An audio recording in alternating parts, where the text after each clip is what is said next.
পুরো zero visibility, zero. এইটা adventure হচ্ছে। সিমলা রাস্তাতেও এরকম অ্যাডভেঞ্চার হবে ভাবিনি। কিছুই দেখা যাচ্ছে না এটা। আর যেটা ভেবেছিলাম ঠিক সেটাই, বিভৎস ল্যান্ডস্লাইড এখানে, রীতিমতন ল্যান্ডস্লাইড চলছে এবং প্রচন্ড জ্যাম। তার জন্যে রাস্তার অবস্থা খুব খারাপ এবং এখনো অল্প স্বল্প করে পড়ছে। ফেসে গেছে পাথরের গাড়ি আমাদের।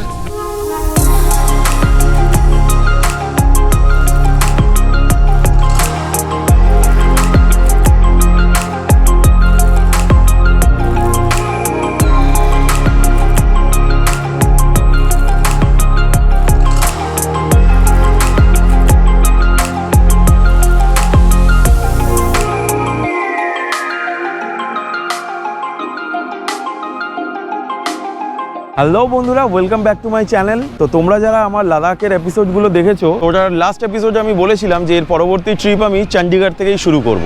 আচমকা একটা প্ল্যান আমাদের হয়ে গেছে এর মধ্যেই। তো আমার একটা পার্সোনাল কাজ ছিল দিল্লিতে, সেই কাজটা আমি কমপ্লিট করেছি। আর এই প্ল্যানে আমার সাথে এখন আছে সুদীপদার প্ল্যানগুলোই এরকম ইনস্ট্যান্ট হয়। তোমরা সাতকোশিয়াতেও দেখেছিলে, সকালবেলায় ফোন করে আমরা 10টার মধ্যে বেরিয়ে গেছিলাম সাতকোশিয়া। তো এই প্ল্যানটাও জাস্ট সেম ওই রকমই।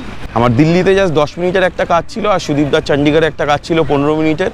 ওই দুটো আমরা শর্ট আউট করেছি। তো এই ট্রিপ হিমাচল প্রদেশের আমি শুরু করছি চণ্ডীগড় থেকে। আর পেছনে দেখতেই পাচ্ছ আমাদের গাড়িতে পেট্রোল আমরা ভরছি। এখনও পর্যন্ত আমরা ঠিক করিনি যে কোথায় যাব, বাট হিমাচল প্রদেশ যাব এটা আমরা ফাইনালি ডিসাইড করেই নিয়েছি। সবার আগে দিতে হবে আমাদের গাড়িকে খাদ্য, আর সেই অনুযায়ী তেল ভরা চলছে। আপাতত হবে ফুল ট্যাঙ্ক। আর আমাদের গাড়ি এখানেই ছিল চণ্ডীগড়ে। আমরা এসেছি ফ্লাইটে। আমরা প্রথমে দিল্লির ফ্লাইট নিয়েছিলাম, কারণ আমার কাজ ছিল দিল্লিতে 10 মিনিটের। তারপর ওখান থেকে আমাদের অন্য একটা গাড়ি ছিল ভার্না, সেটা করে আমরা এসেছি চণ্ডীগড়ে। তো ফাইনালি বন্ধুরা আমরা যেটা ডিসাইড করলাম, নারকান্ডার দিকে এগোবার চেষ্টা করছি। জানি না কতদূর কী করতে পারবো। সামনের একবার অবস্থাটা দেখো। আমি জানি না তোমরা কতটা বুঝতে পারছো। কারো সাহস হবে এইরকম ওয়েদার দেখে ওই রাস্তার দিকে এগোনোর?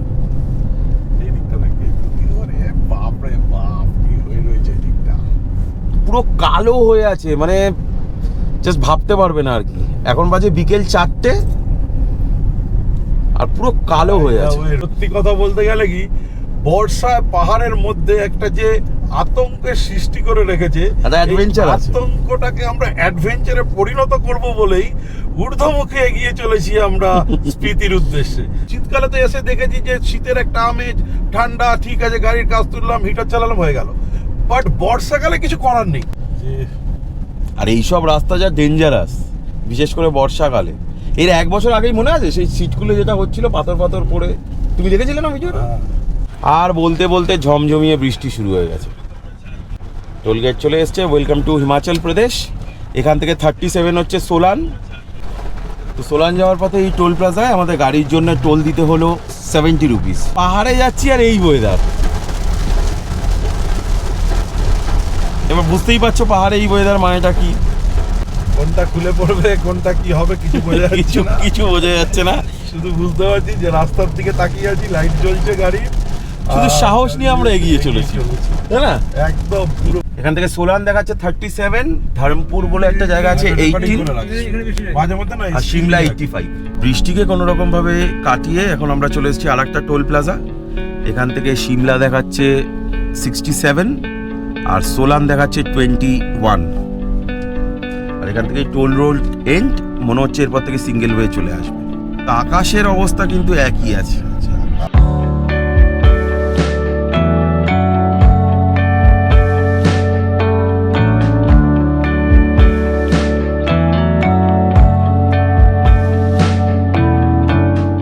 আমরা সোলান শহরের একদম কাছাকাছি আছি। আর এখান থেকে আমাদের সিমলা মোটামুটি এখনো 60 কিলোমিটার মতন বাকি আছে। আর যাই বলো, অসাধারণ লাগছে। আর এটাই হচ্ছে সেই সোলান, একটু কনজেস্টেড।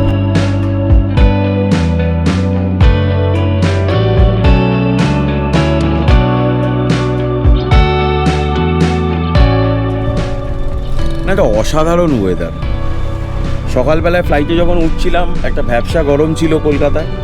তারপরে যখন চণ্ডীগড়ে এলাম তখনও হালকা গরম এবং তার সাথে বৃষ্টি। আর এখন তো জাস্ট কী বলবো, মানে বলার কিছু নেই। তো এখন মার্কেট এরিয়াতে আছি, ঝিরিঝিরি বৃষ্টি পড়ছে। এতক্ষণ আমরা এসি চালিয়ে যাচ্ছিলাম, এখন তো জানলার কাঁচও নামিয়ে দিয়েছি।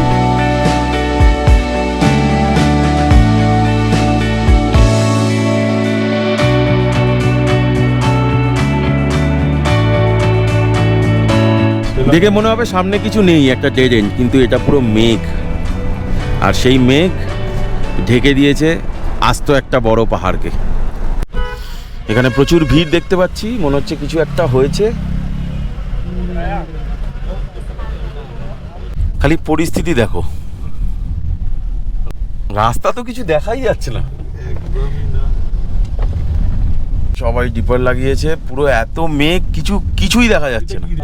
এখন বাজে 5:30, একদম ডট 5:30 বাজে। আর তোমরা হয়তো ভাবতে পারো যে কেন বাইরের ভিডিও বেশি দেখাচ্ছি না, তার একটাই রিজন। আর এদিক থেকে দেখলে তোমরা ক্লিয়ার বুঝতে পারবে যে কেন দেখাচ্ছি না রাস্তা। এই দেখো, এই পরিবেশটা দেখানোর নয়, এটা শুধু ফিল করার। পুরো জিরো ভিজিবিলিটি, জিরো। এইটা অ্যাডভেঞ্চার হচ্ছে। সিমলা রাস্তাতেও এরকম অ্যাডভেঞ্চার হবে ভাবে, কিছুই দেখা যাচ্ছে না। এটা মানে জাস্ট কোনো রকম ভাবে আইডিয়া করে সুদীপদা চালাচ্ছে, আর আমরা সবাই প্রাণ হাতে নিয়ে সামনের দিকে তাকিয়ে আছি, কিছুই দেখা যাচ্ছে না। তো এখন আছি আমরা সিমলায়, খুব একটা বিশেষ কিছু দেখাতে পারছি না, কেননা ওয়েদারের অবস্থা খুবই খারাপ। এখন আমরা এই দেখো অবস্থা। আর সিমলা থেকে এখন আমরা লেফট নিয়েছি টুয়ার্ডস নারকান্ডা।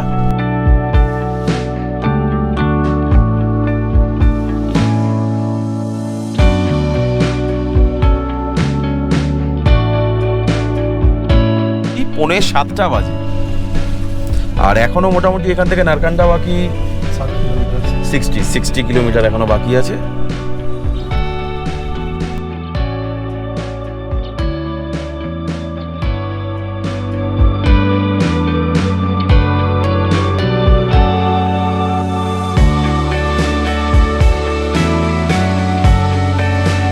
আর ওয়েদারের অবস্থা তো কি বলবো, একই রকম চলছে।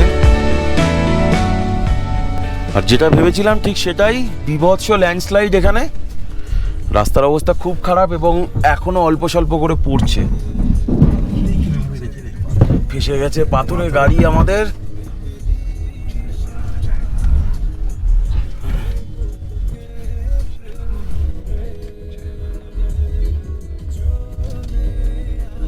রীতিমতন ল্যান্ডস্লাইড চলছে এবং প্রচন্ড জ্যাম তার জন্যে। আর এখান থেকে আমরা দেখতে পাচ্ছি নারকান্ডা 54, কুফরি সেটাও একই দিকে 7, আর এদিকে কারসক বলে একটা জায়গা আছে, সেটা বাদিকে কেটে যাচ্ছে। ঘড়িতে বাজে এখন প্রায় 7:15, আর আমরা এখন এসে পৌঁছালাম কুফরি। এরপরেও আরও বেশ কিছুটা আমাদের এগিয়ে যাওয়ার প্ল্যান আছে, কিন্তু প্রবলেম একটাই, প্রচণ্ড জ্যাম, আর তার সাথে হচ্ছে বৃষ্টি। আর এইদিকে ভিউটা দেখো, পাহাড় আর মেঘ আলাদা করতে পারবে না।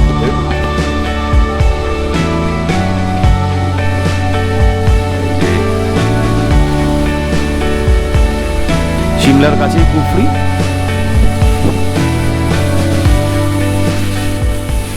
এখন আমরা বেশ কিছুটা এগোবো।